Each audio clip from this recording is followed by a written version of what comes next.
반갑습니다. 네, 우리 다시 한번 인사해 볼까요? 잘 오셨습니다.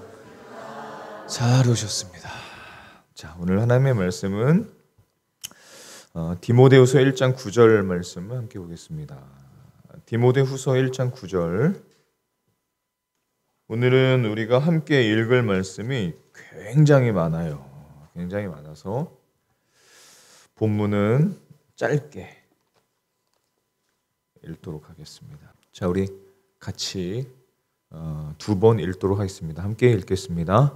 하나님이 우리를 구원하사 거룩하신 소명으로 부르심은 우리의 행위대로 하심이 아니요 오직 자기의 뜻과 영원 전부터 그리스도 예수 안에서 우리에게 주신 은혜대로 하심이라. 하나님이 우리를 구원하사 거룩하신 소명으로 부르심은 우리의 행위대로 하심이 아니요 오직 자기의 뜻과 영원 전부터 그리스도 예수 안에서 우리에게 주신 은혜대로 하심이라. 아멘. 자, 중간에 보면 오직 자기의 뜻과 하나님의 뜻과 영원 전부터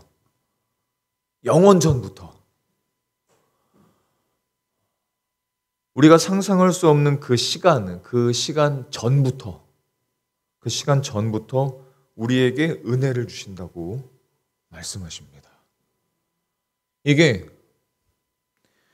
깜짝 놀라야 될 우리의 현실입니다. 우리의 신앙은 실제입니다. 우리가 살고 있고 우리가 갖고 있는 믿음과 신앙은 현실이에요. 오늘 저녁에 전 이것을 강조하고 싶습니다. 여러분, 큰 아이맥스 영화관에서 영화 보신 적 있으신지요? 예, 대답이 없으면 거의 대부분 맞다라고 생각을 합니다. 예. 그 몰입감, 그 현실감은 가히 정말 굉장하죠. 오감을 모두 들썩들썩 할 수 있는 그런 경험을 제공합니다.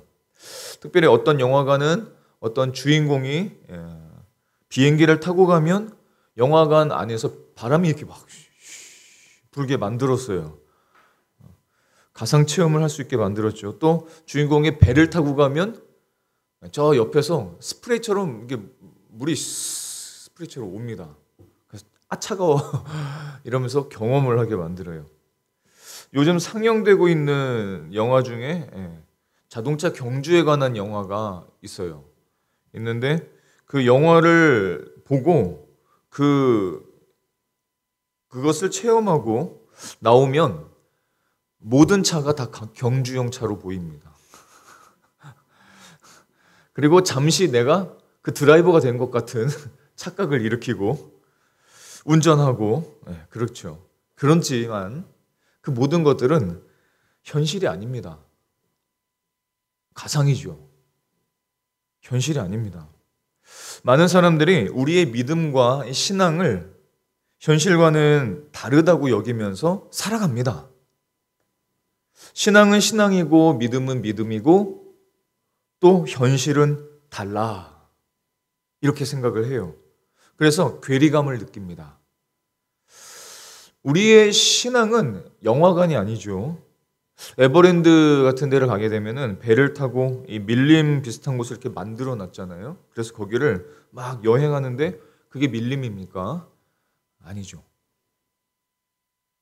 우리가 괴리감을 느끼는 이유는 무엇이냐면 우리의 신앙과 믿음을 갖고 살 때 마치 영화관에서 경험하는 것이나 아니면 에버랜드에서 경험하는 것처럼 바람이나 물이나 혹은 엄청난 몰입감을 느끼지 못하기 때문이라고 여깁니다. 내가 믿음으로 이렇게 살았는데 갑자기 확 변하면 아마 사람들이 깜짝깜짝 놀랄 거예요. 근데 믿음으로 기도하고 믿음으로 하나님께 맡겼는데 당장 그런 것들이 안 느껴지면 현실은 달라라고 여기기 시작합니다. 현실은 다른 거야. 신앙은 다른 거야 라고 여깁니다. 신앙은 감정과 체험을 믿는 것이 아닙니다. 우리의 신앙과 우리의 믿음은 말씀을 믿는 것입니다. 성경에서 예수를 믿는 사람 안에 성령이 있다라고 하면은 내가 그것이 막 깊이 느껴지지 못한다고 할지라도 그것이 현실입니다. 그게 실제예요. 하나님의 말씀이 실제입니다. 내가 그것을 어떻게 느끼느냐, 내가 얼만큼 느끼느냐가 중요한 게 아닙니다. 근데 점점 많은 교회들과 예배들과 어떤 신앙의 모습들을 보게 되면 중심이 뭐냐면 내가 느꼈냐, 내가 경험했냐, 내가 얼만큼 얻었냐가 기준이 되기 시작했습니다. 중심이 누구예요? 말씀이 아니라 자기입니다. 자기의 감정이에요. 내가 얼만큼 느꼈느냐, 내가 이만큼 느꼈느냐, 아니면 내가 잘 느끼지 못하느냐, 이것이 기준입니다. 내가 느끼는 것으로 판단을 하는 것은 성경의 말씀이 아니라 세상이 주는 것과 똑같은 겁니다. 그래서 신앙과 현실이 다르다라고 생각을 하는 거예요. 제가 좋아하는 이 책 하나를 소개해 드릴게요. 이런 책입니다. 제목이 뭐냐면은 유진 피터슨이 쓴 현실, 하나님의 세계라는 책입니다. 현실, 하나님의 세계. 여러 버전이 있는데 제일 깨끗한 책으로 갖고 왔습니다. 현실, 하나님의 세계라고 이렇게 이야기합니다. 이 책의 원제는 무엇이냐면 현실, 하나님의 세계, 영어 원제가 있는데 영어 제목이 참 흥미롭습니다. 한번 보시면 이렇습니다. Christ plays in 10,000 places. 직역을 하면 이런 겁니다. 그리스도께서 이 10,000는 그냥 수치를 말하는 것이 아니라 모든 곳에, 이렇게 설명을 하시면 되죠. 그리스도께서 모든 곳에서 플레이하신다. 우리가 잘 쓰는 말로는 역사하신다. 영어를 직역하면 노신다라는 뜻입니다. 영어는 좀 그렇죠. 이 말은 무슨 말이냐면 우리가 살고 있는, 우리가 신앙으로 믿음으로 살고 있는 모든 곳에 그리스도께서 역사하시는 곳이다. 내 삶이 어떤 모양과 상황이 있든지 간에 거기에 그리스도께서 다 역사하신다라는 뜻입니다. 그러니까 믿음과 실제, 믿음과 삶이 별개가 아니라 우리 사는 모든 곳이 그리스도께서 역사하시는 곳이라는 뜻입니다. 다 현실이라는 거예요. 이 책의 핵심은 이런 겁니다. 우리의 영성은 실제입니다. 예수님은 현실입니다.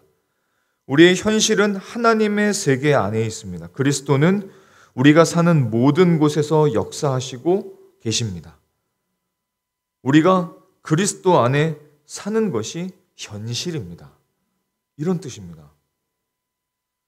이 사실을 믿고 사는 사람은 신앙과 현실에 괴리감이 없습니다. 그런데 현실은 달라라고 생각하는 사람은 현실이 계속 다릅니다. 믿음은 믿음이고 말씀은 말씀이고 현실은 달라, 실제 삶은 달라라고 믿는 사람은 그렇게 살아갑니다. 그래서 이 모든 현실이 하나님의 세계임을 자각하지 못하고 뭔가 늘 자기가 느껴지는 것이 없으면 믿음도 별것 아니구나, 기도해도 별로 소용이 없구나, 이렇게 여기기 시작하는 거죠. 예수 그리스도 안에 있다, 예수 그리스도 안에 있다라는 것은 현실입니다. 그것도 엄청난 현실입니다. 엄청난 현실이에요. 그리스도 안에 있다라는 뜻, 그 의미는 모든 인생이 정말 숨막히게 굉장한 것입니다. 자, 한 인생이 예수님을 만났다. 죄인이 예수님을 만났다. 성경에서 말씀하시는 그분, 십자가를 지셨다가 다시 부활하신 분, 부활하셔서 승천하셔서 성령님을 보내주신 분을 만났다. 그분과 연합되었다.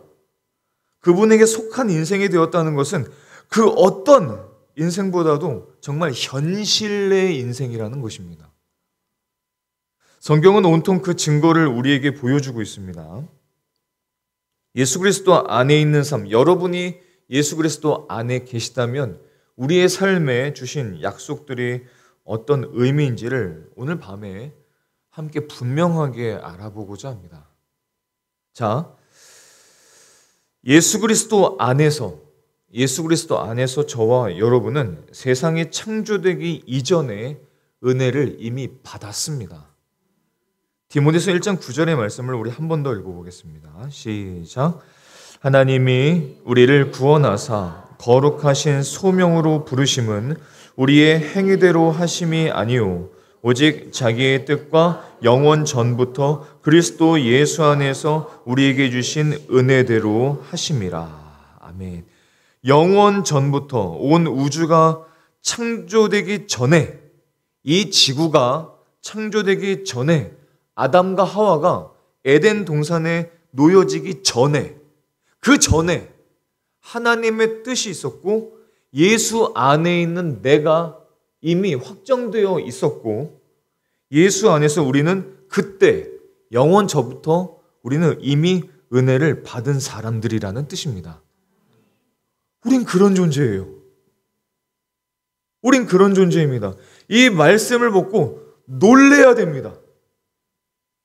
내가 영원 전부터 은혜를 받고 있었던 사람이라니, 이 생각만 하나 하더라도 내 지금 살고 있는 상황과 환경이 내 마음에 들지 않아도 우리는 다른 생각을 할 수 있습니다. 아, 하나님이 나를 영원 전부터 은혜를 주셨다고? 달라지죠. 내 삶을 바라보는 시각이 완전히 달라집니다. 얼마든지 많이 있습니다. 자, 그리고 우리는 예수 그리스도 안에서 세상이 창조되기 이전에 택하심을 받았습니다. 그리고 그의 은혜의 영광을 찬송하도록 구원을 받았고 하나님의 자녀가 되게 해 주셨습니다. 영원 전부터요. 에베소서 1장 4절로부터 6절까지 말씀을 같이 읽어보겠습니다. 시작. 곧 창세 전에 그리스도 안에서 우리를 택하사 우리로 사랑 안에서 그 앞에 거룩하고 흠이 없게 하시려고 그 기쁘신 뜻대로 우리를 예정하사 예수 그리스도로 말미암아 자기의 아들들이 되게 하셨으니 이는 그가 사랑하시는 자 안에서 우리에게 거저 주시는 바 그의 은혜의 영광을 찬송하게 하려는 것이라. 아멘.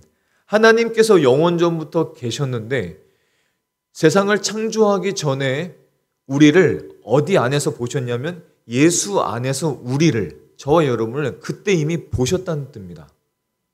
그때 이미 우리는 택정함을 얻었다, 선택함을 받았다는 뜻이고 그 인생을 통해서 하나님의 영광을 찬송하게 만드셨다는 거예요. 우리를 영원 전부터. 놀랄 일이죠. 우리는 언젠가 갑작스럽게 복음을 받아들이고 어느 때부턴가 그리스도 안에서 예수님을 믿는 사람으로 살고 있었지만 그게 아니라는 겁니다. 그건 그냥 이 땅에서 그런 시점이 있었을 뿐이지 하나님이 보시기에는 예수 안에서 이미 영원 전부터 저와 여러분을 보셨다는 뜻입니다. 와, 이게 얼마나 놀라운 일인가요? 이미 얼마나 놀라운 일인가요?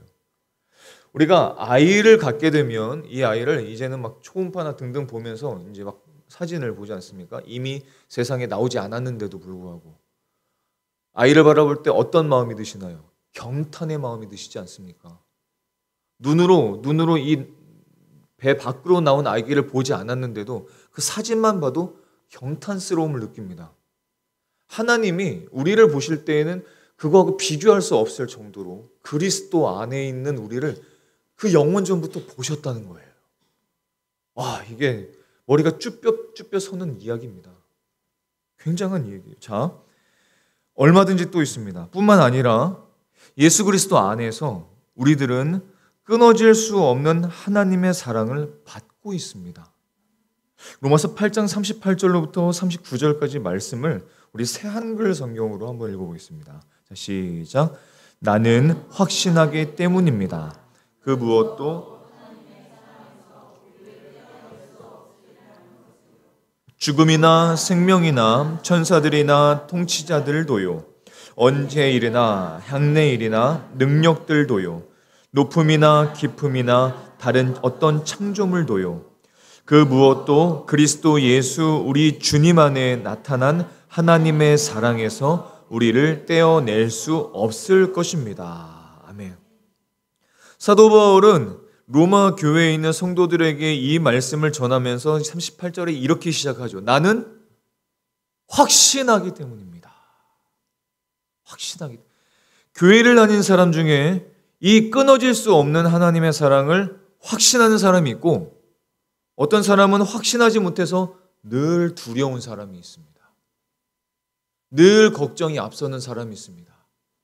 이 일이 있으면, 이 아픔이 있으면, 어떤 상황이 벌어지면, 어떤 사건이 일어나면 하나님에게서 꼭 떨어지는 것처럼, 분리되는 것처럼 생각을 하는 것은 하나님에 대한, 예수 안에 있다라는 이 확신이 없어서인 거죠. 이 말씀을 확신한 사람들은 우리는 어떤 것도 두려워하지 않아도 되고, 괴로워하지 않아도 되고, 외로워하지 않아도 되는 것입니다. 그게 예수 안에 있는 사람이에요. 예수 안에 있는 사람. 자, 뿐만 아니라 예수 그리스도 안에서 우리들은, 저와 여러분은 모두 구원받아 모든 죄를 용서받았습니다. 에베소서 1장 7절의 말씀을 새한글까지 같이 읽어보겠습니다. 시작. 우리는 그리스도 안에서 그의 은혜의 풍성함을 따라 그의 피로 말미암아 속량 곧 죄사함을 받았느니라. 우리는 그 아들 안에서 그 아들의 피를 통하여 죄에서 완전히 풀어주심 곧 잘못들의 용서를 누리고 있습니다. 하나님의 풍성한 은혜를 따른 것인지요. 아멘. 예수 그리스도 안에서 저와 여러분은 그 모든 과거를 용서받았을 뿐만 아니라 지금도 하나님의 은혜 안에서 구원과 용서를 받고 있습니다. 오늘도 우리는 지금 구원과 용서를 받고 있는 상태예요. 누구로부터? 하나님으로부터. 하나님으로부터. 모든 죄에 대한 사함을 하나님으로부터 지금 받고 있는 상태입니다. 지금. 얼마나 놀라워요. 이거를 믿지를 못하면, 이 말씀 그대로 믿지를 못하면 사람이 늘 죄책감에 시달립니다. 하나님에 대한 용서를 받고 있다는 사실을 모르니까요. 확신하지를 못하니까 죄책감이 늘 쌓여 있습니다. 그게 아니라는 거예요. 예수 그리스도 안에 있는 사람은 과거의 죄를 용서받았을 뿐만 아니라 지금도 용서를 받고 있습니다. 그게 우리의 삶이에요. 우리의 존재입니다. 엄청난 거예요. 자, 예수 그리스도 안에서 또한 우리들은 하나님 앞에서 의롭다 하심을 얻어서 하나님의 의를 입은 사람들입니다. 고린도후서 5장 21절의 말씀도 새한글까지 같이 읽어보겠습니다. 시작. 하나님이 죄를 알지도 못하신 이를 우리를 대신하여 죄로 삼으신 것은 우리로 하여금 그 안에서 하나님의 의가 되게 하려 하심이라. 우리를 위해서 하나님은 죄를 알지도 못하는 분에게 죄를 짊어지게 하셔서 우리 자신들이 그분 안에서 하나님의 의가 되도록 하셨습니다. 아멘. 그 어떤 권력을 가진 사람도, 그 어떤 지혜를 가진 사람도 자기의 힘과 자기의 지혜로 하나님 앞에 의롭게 설 수 없습니다. 세상의 모든 것을 다 가지고 있는 사람이라 할지라도 예수 밖에 있는 사람은 하나님 앞에 의롭다 하심을 받을 수가 없어요. 하나님 앞에 의롭다 하심을 받을 수 없는 그 인생은 세상의 모든 것을 다 가져도 결국은 멸망입니다. 멸망이에요. 끝입니다. 아무것도 없어요. 그런데 예수 안에 영원 전부터 택정함을 받고 하나님의 사랑을 받고 하나님으로부터 구원을 받은 저와 여러분은 의로우신 하나님 앞에서 하나님의 의가 된 사람들입니다. 하나님의 의가 되었다니요. 죄인 따위가, 하나님을 거부했던 그 인생 따위가 하나님 앞에서 하나님의 의가 되었다니요. 와, 말이 안 됩니다. 이게 진짜 하나님의 은혜 아니면 이게 말이 안 됩니다. 말이 안 돼요. 예수 그리스도 안에 있는 인생이라는 것은 그냥 사람들이 생각하는 것처럼 어떤 철학이나 생각 가지고 어떤 신념을 가지고 사는 게 아니라 이게 현실이라는 겁니다. 하나님은 현실입니다. 예수님은 현실이세요. 하나님의 구원도 현실이고 하나님이 주신 죄사함도 현실입니다. 그 모든 것을 누리는 현실이 저와 여러분의 현실입니다. 와, 이게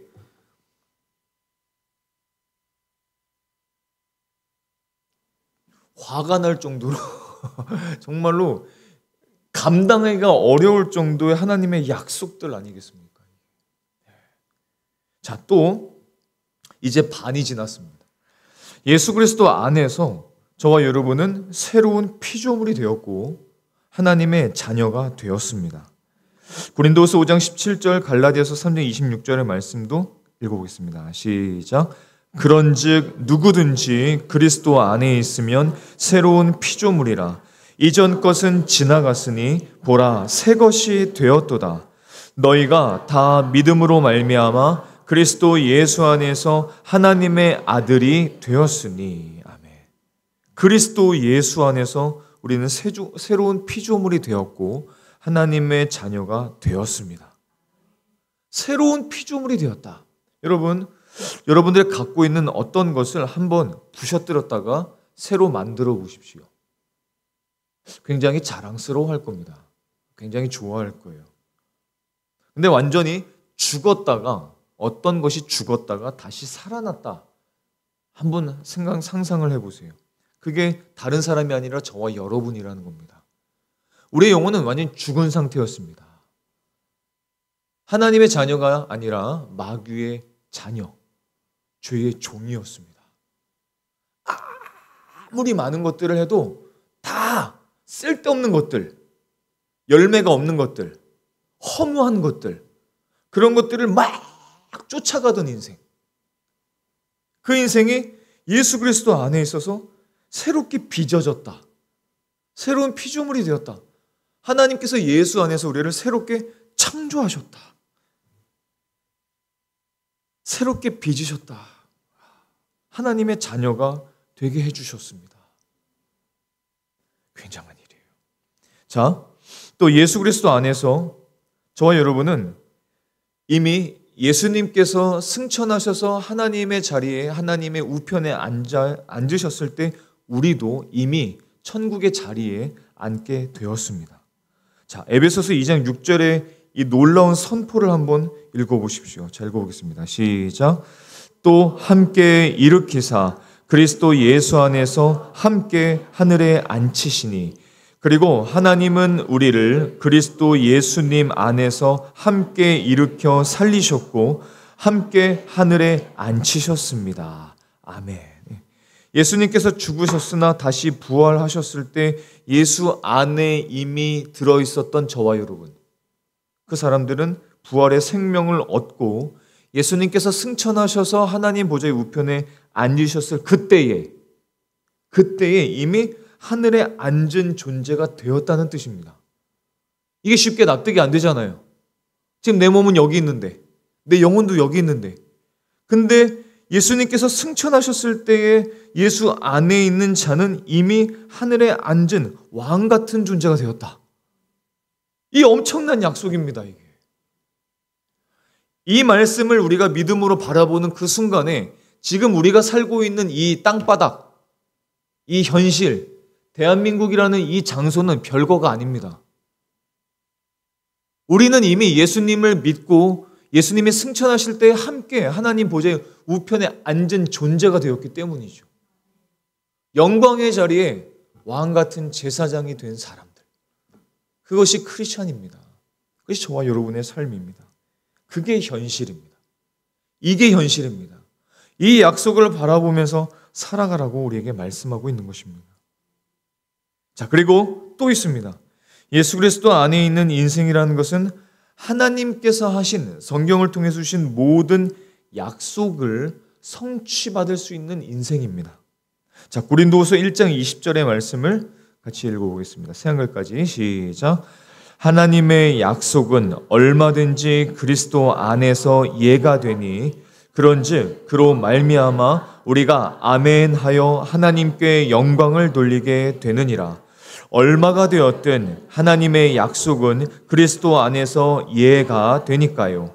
그래서 우리도 그분을 통해서 아멘 하면서 하나님께 영광을 돌립니다. 아멘. 예수 그리스도 안에 있는 인생이라는 것은 하나님께서 이 성경을 통해 주신 수없이 많은 약속들이 성취되는 사람들, 하나도 빠짐없이 우리 인생에 주신 모든 약속들이 다 성취될 사람들, 하나는 빼먹고 저기 있는 건 빼먹고 여기 있는 건 빼먹고, 이게 아니라 모든 약속들이 다 성취될 인생들, 세상의 약속도 사람들의 약속도 다 허무하고 다 꺾여지고 다 아무것도 아니게 되지만 하나님의 약속은 반드시 성취되는 줄 믿으실 수 있길 바랍니다. 그게 예수 안에 있는 사람들입니다. 예수 안에 있는 사람들이에요. 또 예수 그리스도 안에서 우리는 거룩하심을 받은 사람들입니다. 고린도전서 1장 2절의 말씀을 제가 읽어보겠습니다. 고린도에 있는 하나님의 교회 곧 그리스도 예수 안에서 거룩하여지고 말씀하셨습니다. 거룩함을 받은 사람들. 또 그리스도 예수 안에서 우리에게 하나님은 필요한 모든 것을 주신다고 약속을 하셨습니다. 빌립보서 4장 19절 말씀을 같이 읽어보겠습니다. 시작. 나의 하나님이 그리스도 예수 안에서 영광 가운데 그 풍성한 대로 너희 모든 쓸 것을 채우시리라. 아멘. 그리스도 예수 안에 있는 사람에게는 풍성한 대로, 하나님의 풍성함으로 우리 모든 쓸 것을 채우신다고 말씀하십니다. 약속이에요. 여기에 쉽게 아멘이 안 나오는 이유는 무엇이냐면 여전히 내가 생각하는 것과 하나님이 나에게 생각하는 것이 다르기 때문입니다. 그래서 쉽게 아멘이 안 나와요. 나는 지금 하나님 이것이 필요합니다 라고 생각을 하기 때문이죠. 모든 쓸 것이라는 것은 내가 원하는 모든 것을 말하는 것이 아니에요. 하나님이 보시기에, 하나님이 내 영혼을 보시기에, 내 삶을 보시기에 필요한 그 모든 것을 채우신다고 약속해 주셨습니다. 그리스도 예수 안에 있는 사람. 또 예수 그리스도 안에서 하나님의 평강과 하나님의 평화가 우리들의 마음과 생각을 지켜주십니다. 빌립보서 4장 17절의 말씀을 읽어보겠습니다. 시작. 그리하면 모든 지각에 뛰어난 하나님의 평강이 그리스도 예수 안에서 너희 마음과 생각을 지키시리라. 아멘. 하나님의 평강이 그리스도 예수 안에서, 그리스도 예수 안에서 우리의 마음과 생각을 지키시리라. 하나님의 약속이에요.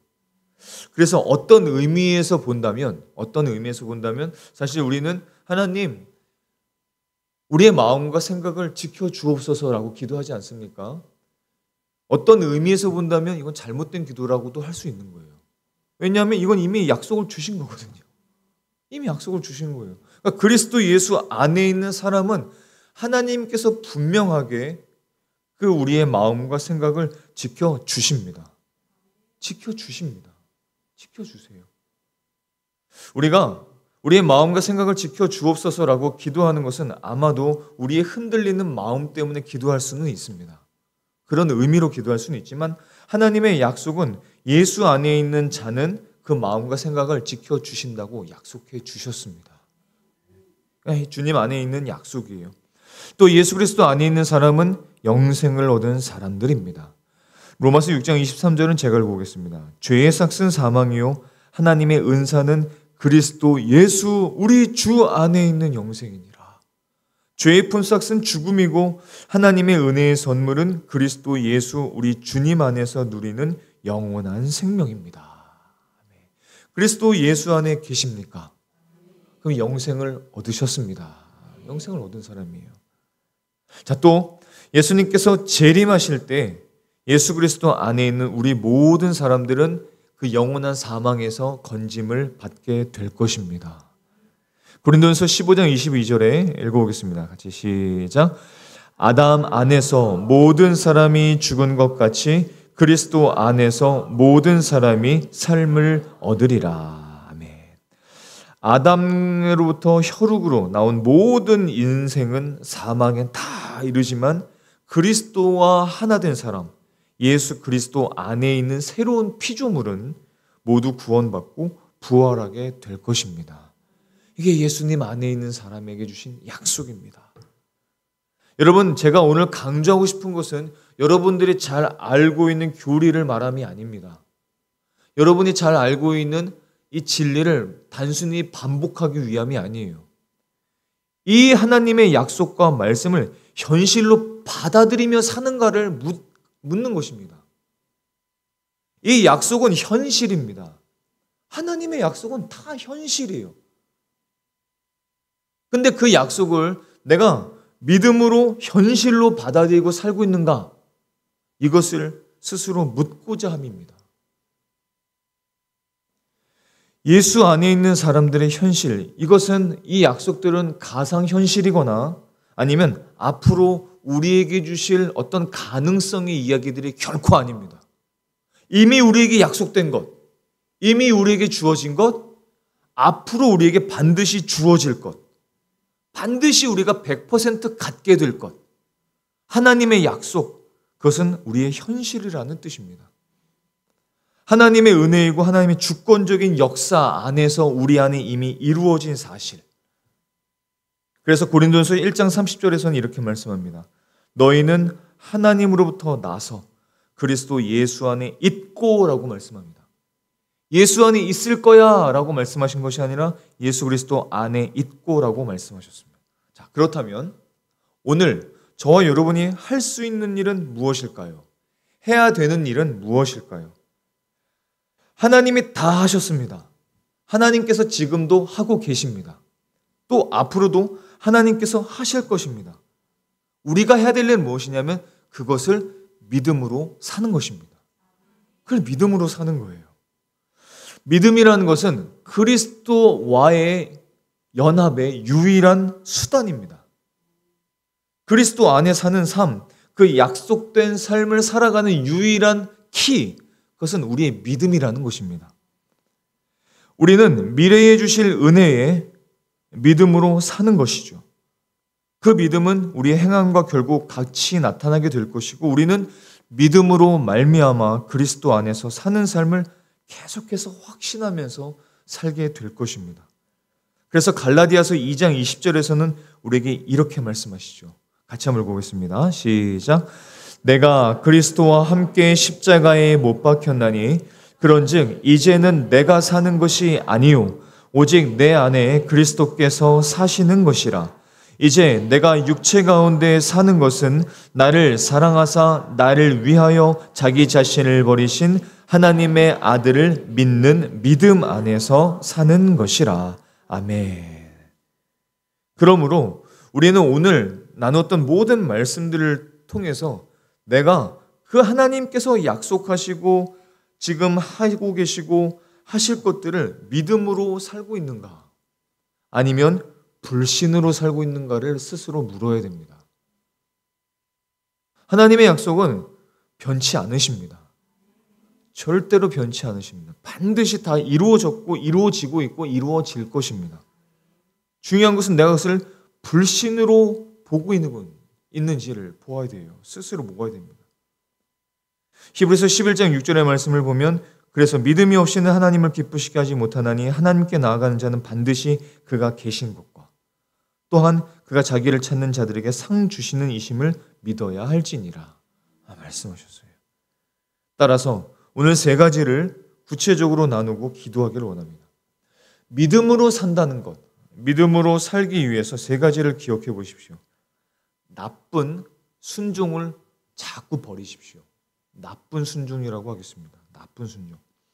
불신으로 살고 있다는 것은 무조건 교회 다닌 사람들이 다 말씀을 다 거역하고 다 하지 않고 다 따르지 않고 이런 것들을 말하는 게 아닙니다. 더 무서운 불신이 뭔지 아십니까? 더 무서운 불신은 무엇이냐면 하는 척하지만 믿음으로 하는 것이 아닌 겁니다.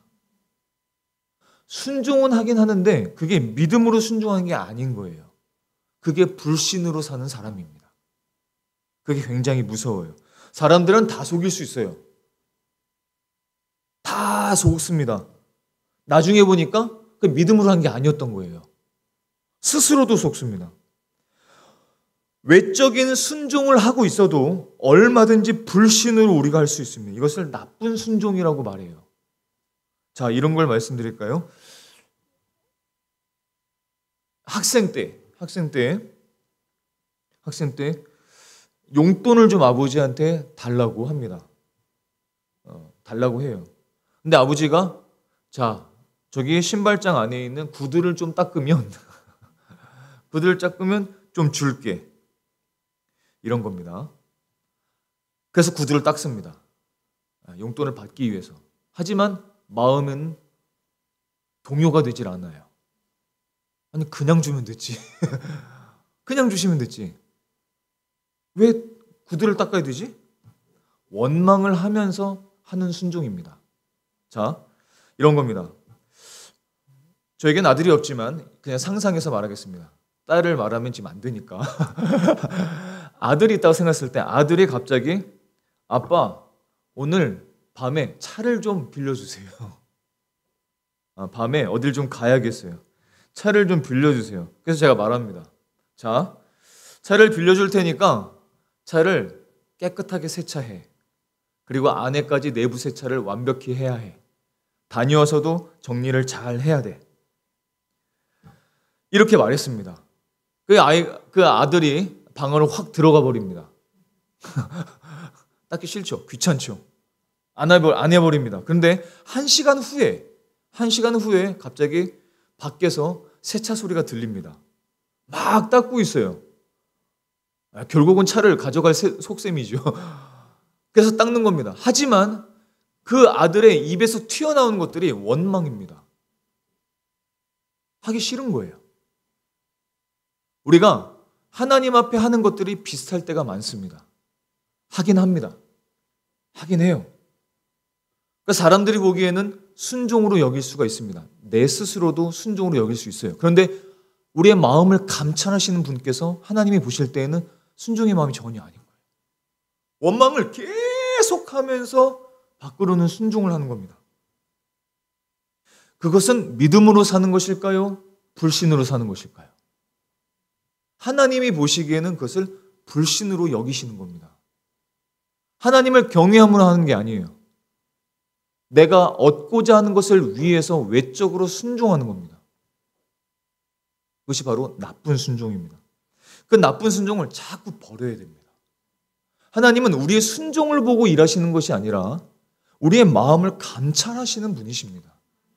우리 마음속을 들여다보시고 그 믿음을 보시는 것이지 우리가 하는 믿음의 어떤 행위를 보는 게 결코 아니에요. 그래서 우리가 정말로 믿음으로 산다는 것은 무엇이냐면 이 나쁜 순종들을 자꾸 버리는 겁니다. 점점 줄이는 거예요. 자, 또한 두 번째는 이것입니다. 미래에 주실 그 은혜를 믿음으로 살아가는 것입니다. 당장 눈에 보이지 않지만 내 신앙생활을 통해서 어떤 좋은 결과를 맺는다는 그런 뜻이 아니라 하나님께서 나에게 예수 안에 있는 자에게는 이런 미래를 약속하셨기 때문에 그 미래를 믿음으로 바라보면서 사는 것입니다. 만약 그렇게 살면은 미래에 대한 걱정과 염려가 지금만큼 있을까요? 아닐 겁니다. 미래의 하나님은 나에게 이런 은혜들을 약속해 놓으셨기 때문에 그 미래를 바라볼 때 우리는 똑같이 전처럼 걱정하고 염려로 미래를 바라볼 것이 아니라 감사로 미래를 바라보게 될 것입니다. 그게 크리스찬이에요. 그게 그리스도입니다. 그래서 세상이 볼 때에는 별로 준비가 없는 사람들처럼 보입니다. 아무것도 안 한 사람처럼 보여요. 별 노력을 안 하는 사람처럼 보일 수 있습니다. 물론 실제로 이렇게 아무런 노력도 안 하는 건 물론 아니겠습니다. 하나님을 믿는 사람은 실제로 잘 준비하는 사람들 아니겠어요? 이것은 그런 뜻을 말하는 것이 아닙니다.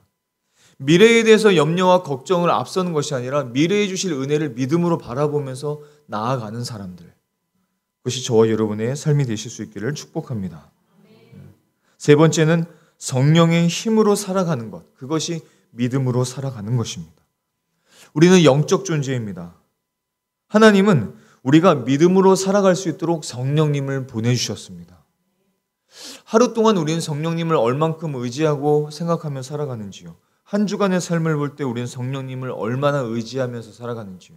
아니면 성령님보다 내가 나의 힘으로 나의 지혜로 자꾸 버티려고 하는지요. 하나님은 우리가 믿음으로 살아갈 수 있도록 성령님을 보내주셨습니다. 내 힘으로 사는 것은 결국 믿음으로 사는 것이 아닙니다. 아니에요. 결코 아닙니다. 내 힘으로 살고 내 힘으로 다 준비하고 내 힘으로 다 알아보고 하나님께 묻지 않고 성령님을 의지하지 않고 내가 많은 지식과 정보가 있으니까 그것을 의지하는 사람은 믿음으로 살 수가 없는 겁니다. 왜? 정보가 그렇게 많거든요. 지식이 얼마나 많아요. 이것만 뒤져도 정보와 지식이 얼마나 많이 나옵니까? 이것만 뒤지는 사람은 하나님께 기도하지 않습니다. 이것만 뒤지면 하나님께 정보를 구하지 않습니다. 하나님께 지혜를 구하지 않습니다. 덮어놓고 하나님 저에게 지혜를 주십시오. 말씀을 통해서 하나님의 명령을 가르쳐 주십시오. 내가 무엇을 초이스해야 될지 선택해야 될지 가르쳐 주십시오. 거짓된 길로 내가 빠지지 않도록 진리의 길로 나를 인도해 주십시오. 주님께서 약속해 주시지 않으셨습니까? 이게 믿음으로 사는 사람입니다. 이게 믿음으로 사는 사람들이에요. 여러분들의 정보와 여러분들의 지식을 신뢰하지 마십시오. 자꾸 그렇게 신뢰하면 믿음으로 살지를 못하게 됩니다. 항상 그 정보를 기대게 되고 그 지식을 기대게 되고 그 사람을 기대게 되고 그 세상을 기대게 됩니다. 그 사람이 어떻게 하나님을 의지하고 기도할 수 있겠습니까? 전폭적으로 하나님께 의지할 수 있겠습니까? 아니요, 못합니다. 우리는 둘 중 하나로 결국은 결정할 수밖에 없거든요. 두 주인을 섬길 수 없습니다. 우리의 인생이에요. 저와 여러분이 예수 그리스도 안에 있다는 것을 믿으신다면, 내가 예수 안에 있는 사람이라는 것을 정말 믿는다면 성령으로 살아가고 나쁜 순종을 자꾸 버리고 미래에 주실 은혜를 믿음으로 바라보는 저와 여러분의 믿음의 삶이 되실 수 있기를 예수님의 이름으로 축원합니다. 그래서 하나님께서 그리스도 예수 안에 약속하신 것들을 앞으로도 계속 경험하고 누리고 그 복 가운데 살아가는 우리 모두가 되기를 소망합니다. 함께 기도하시겠습니다.